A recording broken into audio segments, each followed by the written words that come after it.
Mikrofon.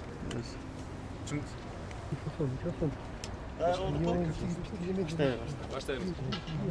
Hurmatlı jurnalistler, bugünkü günde ошол күжүрмөн чегара кызматына күжүрмөн атай техникалар тапшыруу аземине өзүңүздөр көп болдуңуздар. Мунун негизги максаты урматтуу президентибиз Садыр Кожоевич Жапаровдун тапшырмасы негизинде чегара кызматын күчтөндүрүү маселеси менен Кыргыз мамлекетинин эгемендүүлүгүндө 30 жылдык эгемендүүлүгүндө Кыргыз мамлекетинин бюджетинен жеке өзүбүздүн күчүбүз менен биринчи жолу тарыхыбызда биринчи жолу өзүбүз ушундай аскердик техникалар сатып алып атабыз.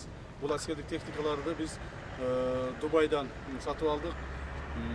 Бардык аскер техникалар өзүбүздөр көргөн аскер техникалар булар баары брондолгон, чооттолгон аскер техникалар жана булар толук бойдон биздин чегарабызды коргоо үчүн бүгүнкү күндө жөнөп кетишти. Бул деген ошо мамлекетибиздин бүгүнкү күндөгү чегараны коргоо президентибиздин койгон тапшырмасын аткаруу негизинде чегараны коргоо, сактоо жана мамлекеттик бүтүндүүлүгүнө толук бойдон кепилдик берүү маселесин чечүү деп эсептелет.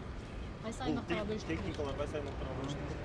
Техникалар негизинен бул Баткен облусуна барат. Себеби деген өзүңүздөр жакшы белгилүү болгондой, Баткен облусу бүгүнкү күндө бизде чегарабыз кооптуу маселе жаралып турат.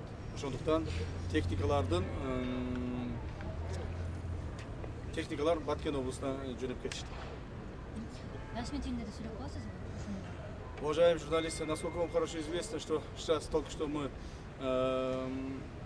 провели передачу боевую технику, специально приготовленную для погранслужбы. Данная боевая техника была закуплена впервые в истории нашего государства, за независимость нашего государства, за 30-летие. Впервые мы закупили военную технику за финансовые средства бюджета государства. То есть мы закупили данные техники в Дубае. Эти техники полностью бронированные, специально подготовленные для нашей страны.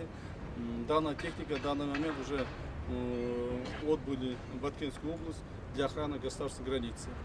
Данная работа была произведена по поручению президента, уважаемого Садыра Кожоевича Жапарова.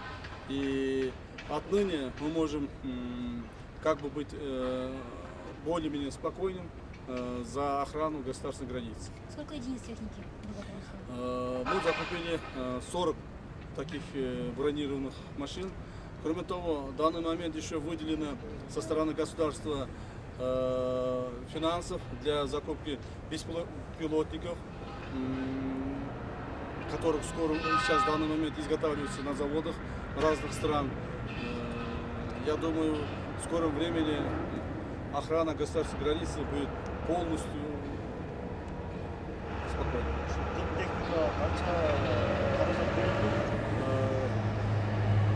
На этот бүгүнкү 40 техникага, брондолгон, чооттолгон 40 техникага мамлекет тарабынан 300 миллион сомдун тегерегинде акча бөлүнүп. Негізі бұлда аскердік қызматташтық негізінде келчеңізді құрамдар.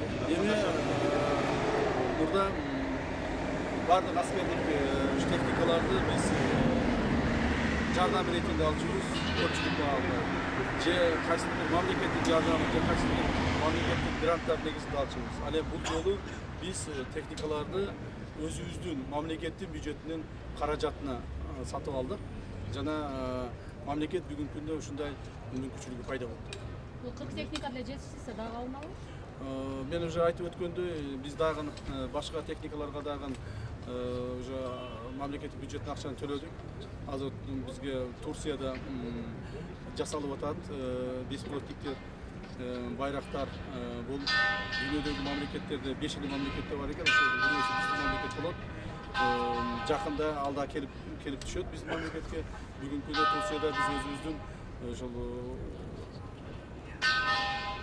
башкаруучуларды ошол жерде окутуп атабыз, даярдап атабыз.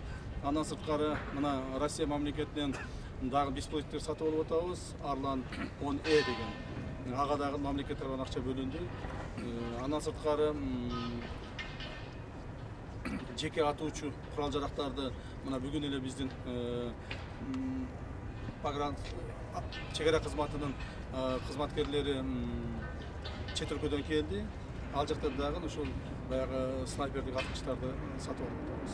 То есть мындан ары мамлекет бирөөнүн жардамына муктаж болуп, башка мамлекеттер качан бизге жардам берет экен деп карабастан, өзүбүздүн акчага, өзүбүздүн мүмкүнчүлүк менен сатып алууга бүгүнкү күндө мамлекетте финансы пайда болду жана бул маселени президент тапшыруусу менен биз аткарып атабыз. Чоң рахмат.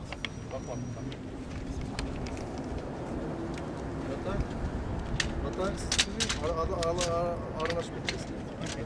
Саламатты болуңуз. Рахмат.